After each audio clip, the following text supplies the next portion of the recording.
Hey, long time no see. You've really aged, huh? We're divorced, you know. You could at least try to be a bit more considerate in how you speak. We're exes, so I thought I could speak freely. What have you been up to since we split? Right after our divorce, I got remarried, you know?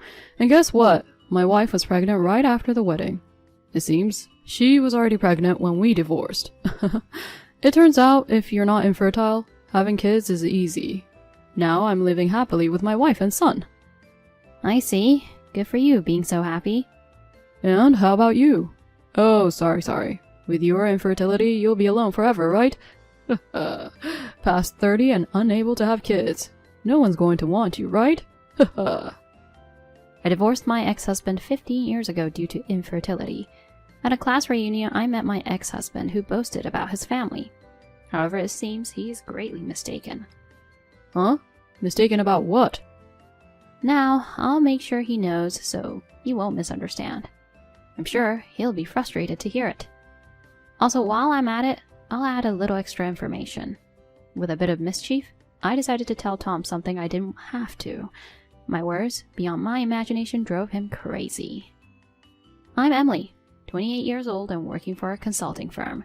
I'm about to get married soon and will be meeting my parents shortly. My soon-to-be husband Tom is 28 and a salesman at a major manufacturer. We've been childhood friends since kindergarten through middle school. We went to different high schools, and after graduating from university, I left my hometown to start my job. Years later, we reconnected through social media and realized we worked nearby. I met Tom again for the first time since middle school. Reuniting with a childhood friend as adults away from our hometown, we fell in love right away and eventually decided to marry. Do you think it'll be okay? I'm worried your dad might not like me. Don't worry so much. It'll be fine. But your dad is a company president, right? When we were kids, I didn't think much of it, and just called him Mr. But now that I work, it's natural to feel nervous, isn't it? My husband kept adjusting his perfectly straight tie and wiping the sweat from his brow with a handkerchief. He was being tense, and I felt nervous just watching him. Indeed, my father owns a metalworking company, but it's a small to mid-sized business in a rural area. It used to be quite a large company, but it has significantly downsized now. And my father isn't exactly a dignified figure. If you're okay with a daughter like her, you can take her. But remember, no returns. My father's easygoing nature eased my husband's tension within a minute. I won't be returning her. In fact, even if you ask for Emily back, I won't give her up. By the end, my husband was relaxed enough to joke around. My mother and I exchanged glasses, sharing a well that's over with look. At least that meant the introduction went well, so my husband could relax. But on the ride home, he looked a bit troubled. After hearing about the factory and the company today, it seems your father's business isn't doing too well, is it? It's not as good as it used to be. Well, that's just the way things go with time. But you're a management consultant, right? Can't you do something? Do you know how hard it is to turn a company around? I have my own job, and it's not like I can help my dad's business on the side. If I were to do it, I'd have to quit my current job and join his company. I see. You're an only child, so you're planning to quit your job eventually and take over the family business, right? That's not going to happen. My dad doesn't want me to inherit the company and struggle. He plans to sell it in the future. That's why I'm only giving him simple advice to keep the company going until he retires. I see. Realizing there's no need to worry about my father's company, my husband's expression softened. I felt happy that he cared about my father, and my expression softened too. Half a year later, we got married. I'll have a coffee. Do you want your usual tea, Emily? Yes, thank you. While I was cleaning up the dinner dishes, my husband brewed my tea. He timed it so the tea wouldn't get cold, waiting until I finished with the dishes. Being a salesman, he's very attentive. Without me saying anything, he anticipates what I need and does it first. I have no complaints about that, and our married life is going smoothly. However, 2 years into our marriage, although I had no complaints about our life, I started feeling anxious. Our relationship was good, and we were intimate with each other, but 2 years into the marriage, we still hadn't been blessed with a child. There's no need to rush. It will happen in time. But I'm already 30. Can't help but feel a bit anxious. My husband, lounging on the living room sofa and fiddling with his smartphone, responded lightly to my concerns. Normally, I might have expected him to listen more seriously. However, I know he's intentionally keeping it casual, so I don't feel too anxious or responsible about not being able to get pregnant. Tom is an only child too, and his parents both worked. He often spent time alone at home and has a strong longing for a family life. Both of my parents worked as well, but I used to go to my parents' office after school, so I never felt lonely like he did, always having my parents and their employees around. But I understand the importance of spending time with people. Therefore, I want to make my husband's wish come true. I also want a child. Just to be sure, I'll go to the hospital and get checked. Do you really need to do that? If there's nothing wrong, then that's great. But if there is, it's better to know the cause, right? Well, that might be true, but... The next weekend, I went to the hospital alone. There were 2 reasons for this. First, I thought that even if I got checked, they would probably say there's nothing wrong. The second reason was that if there was a problem, I didn't know how to react if my husband was there with me. Without thinking too deeply, I went to the hospital, waiting for my name to be called while thinking about what to buy on the way back. The examination was quick, but the results would come later, so I went home for the day. 2 weeks later, I was given the results. Why does it seem like bad news always takes precedence in these situations? After hearing the results, I didn't go shopping as planned and walked home, staring at the ground. It turns out I'm infertile. I see. The night I received the results, I told my husband about my infertility. I chose to tell him during dinner, hoping it would somehow ease the mood, but the atmosphere at home became tense, and both of us stopped eating. However, not everything was hopeless. There was still some chance. The doctor said that my infertility could be treated with about a 30% success rate. The success rate decreases as you get older, especially after 30. It seems I just made it in time. 30%, huh? And that rate will decrease from now on.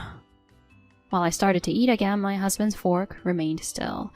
It seems there is a difference in perception between my husband and me regarding the 30% figure. When I was told I was infertile, I despaired, thinking I couldn't have children. However, hearing the 30% chance, I felt relieved, considering it's a not-so-low number. But to my husband, 30% didn't seem like a high probability. Seeing his disappointed expression, I stopped eating again. Since that day, our once smooth marital life has become somewhat awkward. Will you be home late tomorrow too? Yeah. As I cleaned the dishes, I spoke to my husband relaxing in the living room. But he replied disinterestedly. Ever since he learned about my infertility, he has been coming home late. He says he's busy with work, but I suspect he wants to reduce the time he spends at home. As a result, on weekends, he leaves early in the morning and returns late at night. With his late returns, I started eating dinner alone. Moreover, he stopped sleeping in the bedroom and started sleeping on the living room sofa. We lived together, but it seemed like we were living separately. I felt lonely as I sensed my husband drifting away, but knowing the cause lies with me, I couldn't blame him. 6 months later, our relationship had completely cooled down, and we hardly spoke at home. Today, being a weekend, he left the house early. Watching him put on his shoes at the entrance, I felt a sense of relief. I felt lighter after he left and found myself more efficient with the laundry, but as I was about to put his shirt in the washing machine, I sighed. I thought, again with the foundation. It's so hard to remove. His shirt had foundation stains, but I wasn't surprised. It has been happening occasionally for the past 2 or 3 months. Since our relationship had already cooled off, I had no intention of making a fuss about a possible affair. I spread out the shirt stained with foundation and resigned myself to the fact that our marriage was probably reaching its end. He must be thinking the same thing. That's probably why he doesn't bother hiding his infidelity, casually leaving shirts stained with foundation in the laundry basket. That night, I broached the topic of divorce. Should we end this? If we divorce, you can be with your new woman, right? So, you knew? Let's skip the pretense. I won't ask for property division over the affair, so can we part ways smoothly? Okay. I have a job, so I don't need the money. Plus, as he works for a major manufacturer, the property division wouldn't hurt him much. So a hassle-free divorce is preferable to me. Tom accepted the divorce without batting an eye, as if he anticipated it. Though I wasn't asking for a property division, I did want to know a bit about his affair partner. This was just my curiosity. What's she like, your partner? She's 2 years younger. We met through our shared interest in fishing. Ah, so that's where you've been going on weekends. She's bold to date a married man. You didn't hide your marriage, did you? No, I was honest. I told her we were divorcing and that our relationship was with the intent to remarry. Now I'm just waiting on her. Waiting? Don't tell me she's married. No, she's single. I succeeded in a love conquest. I had a lot to say after hearing his story, but saying too much could jeopardize the smooth progression of our divorce. So I swallowed my words. The divorce went through without any issues. He quickly moved on to his new partner, who apparently had also left her boyfriend. I thought I'd be fine with a divorce, having prepared for it, but the reality hit me harder than expected. After staying in the house and continuing to work for a while, I eventually quit my job and returned to my parents' home. 15 years later, back at my parents' home, I fully recovered from the divorce. It's almost a distant memory now. Then I received an invitation to a middle school reunion. Tom, also a childhood friend, might be there. During the divorce, I prioritized a smooth separation, so I didn't say everything I wanted to. I didn't ask for a property division over the affair, but that didn't mean I wasn't angry. I decided to attend the reunion, thinking of getting a little back at him after 15 years. But my small act of revenge would drastically affect his life. When I arrived, I was greeted by many familiar faces. Catching up with old friends, we reminisced about the past. While enjoying the conversation, I saw him approaching me. Hey, long time no see. You've aged, huh? Tom greeted me with a laugh and a rude comment. If I'm old, then so is he, right? We were enjoying the conversation until he approached with a villainous grin, making the others feel awkward. We're divorced, remember? Try to be more considerate. We're exes, so I thought I could speak freely. What have you been up to since our divorce? I got remarried right after ours, you know? And my wife was pregnant immediately. Turns out if you're not infertile, it's easy to have kids. Now I'm living happily with my wife and son. I see. Good for you, being so happy. How about you? Oh, sorry. Being infertile. You must be alone for life, right? No one wants someone over 30 who can't have kids, right? Huh? Who's alone? Tom then started showing photos of his family outings on his phone and bragging about his new wife and son, trying to assert his happiness over mine. I listened to Tom's boring stories with a blank expression. He seems to be under several misconceptions. Just correcting those will surely make him feel regretful. As I was thinking about how to address his misunderstandings, my daughter Catherine approached me at the perfect moment. Mommy, I made a new friend. That's great, sweetie. Mommy is talking to this man right now, so can you play with your new friend a little longer? Okay. She obediently ran off, full of energy. Hey, who was that girl? Oh, she's my daughter. Didn't you know kids were allowed today? Look, there are other kids here too. No, I mean, didn't she just call you mommy? Yes, that's my daughter Catherine. She's 10 this year. But you were infertile, right? How do you have a child? Oh, I see, she's your stepchild from a new marriage, right? How rude. Catherine is my biological daughter. Infertile, but you have a child? How? I told you, infertility can be treated. You just assumed it was incurable. Around us, soft laughter could be heard. I had shared with close friends about my divorce and having a child, so Tom, who assumed I couldn't have children and was flaunting his own, became the butt of the joke. He realized he was being laughed at. So you have a child, which means you got married again. Congratulations. Tom, embarrassed by his failed attempt to show off, was red-faced. His congratulatory words seemed more like an attempt to save his face. Who'd marry an old lady like you? It's called workplace romance. Really? Still working at the consulting firm? Oh, you don't know? I took over my father's company. Now I'm the president. Dad hasn't retired yet. He's the chairman. What? I thought that company was going to be sold. After the divorce, I returned home and decided to take over the family business. In these 15 years, it was tough, but now our annual revenue is close to $30 million. We've moved from a small to a medium-sized business to a major one. $30 million? My successful turnaround of my father's company was well known among local friends. Tom, unaware of this, was laughed at again. You said turning a company around wasn't easy. It wasn't, but after the divorce and quitting my job, I could fully dedicate myself to it. Reviving my father's company was a continuous struggle. Initially, many employees had a negative impression of me suddenly returning to take over, so I first focused on building trust through active communication with employees. It took 2 years just to achieve that. Once I earned their trust, I leveraged my consulting experience to prove my business acumen. It took about 3 years for this phase. During this time, I worked so hard that I wore myself out, both physically and mentally, but my current husband was there to support me. He also stood by me through the infertility treatments, and 10 years ago, we were blessed with our daughter, Catherine. Even after her birth for 10 years, we all worked tirelessly. Before I knew it, the company broke through the common business barrier of $10 million in annual revenue, and is now growing towards $30 million. You are the president of a company with $30 million in revenue. Yes, you left me because of my infertility and went to another woman, not knowing that I had the potential to become the president of a company with $30 million in revenue. But I was able to have a child. How'd you feel now? And how about you? How's work? Have you become a sales manager or something? I asked Tom with a villainous smile, not knowing his current status at the company. But in a major manufacturer company like his, there must be a lot of competition. Seeing him clench his teeth in silence, I was convinced he hadn't made significant progress in his career. I successfully countered his attempt to gloat over his children and took the upper hand with my career success. Seeing his frustrated expression, I felt satisfied, but decided to drop one more bomb. By the way, you said your wife got pregnant immediately after your marriage, which was right after our divorce, but she also left her boyfriend around the same time, right? Does that really mean... That is my child? Of course it is. There's no mistake about it.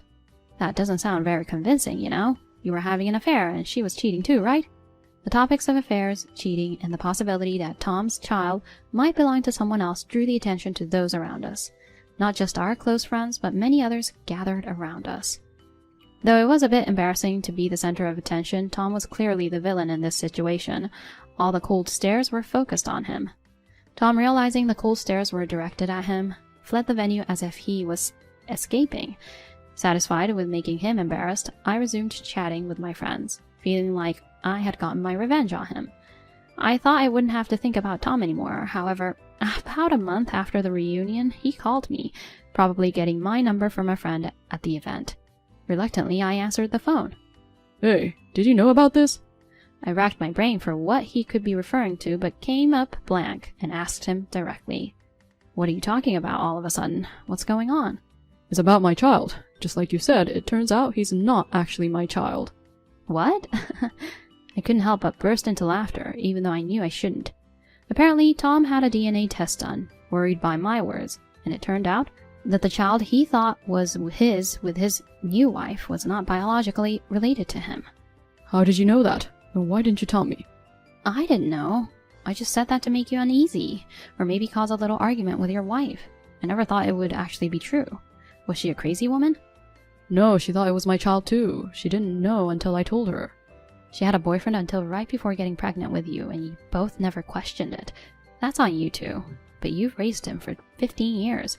Even if he's not biologically yours, he's still your son, right? What? No way. I was deceived into raising someone else's child for 15 years. It's definitely going to be a divorce. What? I had a lot to say to Tom, just like during our divorce discussion, but everyone has their own values, and it's not my place to interfere in someone else's family matters. So you're going to divorce her? That's the problem. I can't, because she won't agree to it. Apparently, upon discovering the child wasn't his, Tom wanted to divorce his now wife. She, however, first tried to contact her boyfriend from 15 years ago, probably to see if she could rely on him after a divorce. But after telling him about the child, he disappeared, quitting his job and becoming unreachable. Can't you divorce her because she had another man's child? Isn't that grounds for divorce? That's where it gets complicated. The child was conceived before our marriage, so it's not technically infidelity. We both thought he was ours. It seems the situation between Tom and his new wife is more confusing than I imagined. He explained it in detail, but it was a legal matter that I didn't fully grasp. What I understood was that legally Tom is recognized as the father since they both believed the child was theirs. To push through with a divorce, he would need to legally prove he's not the father and nullify their parental relationship. However, there was a case where the Supreme Court ruled that a DNA test couldn't negate a father-child relationship, making his situation quite complicated. Even if the parent-child relationship is legally dissolved, it's not entirely the wife's fault, as both she and Tom believed it was their child and neither had investigated the father's identity.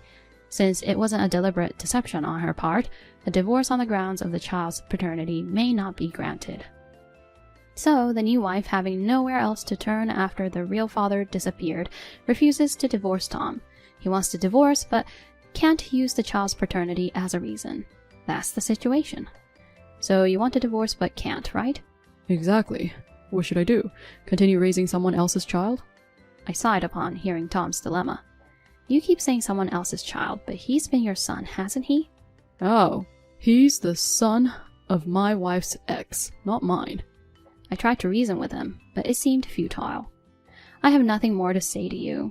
It was your decision to divorce me over my supposed infertility, to take your new wife from her boyfriend, and not to check who the child's real father was. Own up to your decisions. I hung up on him in anger. What a pathetic ex-husband, crying to his ex-wife, divorced 15 years ago. Returning home from work, I found my husband and daughter happily watching TV in the living room. Watching them, I felt glad I had divorced Tom. Apparently, Tom couldn't divorce and moved out, so now they're living separately. If the separation lasts 3 to 5 years, it could become grounds for divorce. However, until then, he must pay living expenses and child support for his wife and son. His son is 15, so even if the divorce happens in 3 years, he will be an adult. His wife likely won't drag out the divorce process then. Also, his son doesn't know the truth yet about his biological father and resents Tom for leaving. Learning the truth might either alleviate this resentment or it won't. I hope Tom faces his son's anger without running away. By then, he will have experienced a second divorce and probably be done with marriage. My ex-husband, who tried to gloat over me for being childless, ended up having his life turned upside down by a casual statement I made. He should have refrained from trying to one-up me. I continue to work hard, and unlike Tom, our family relations are strong. We are currently planning our next family outing.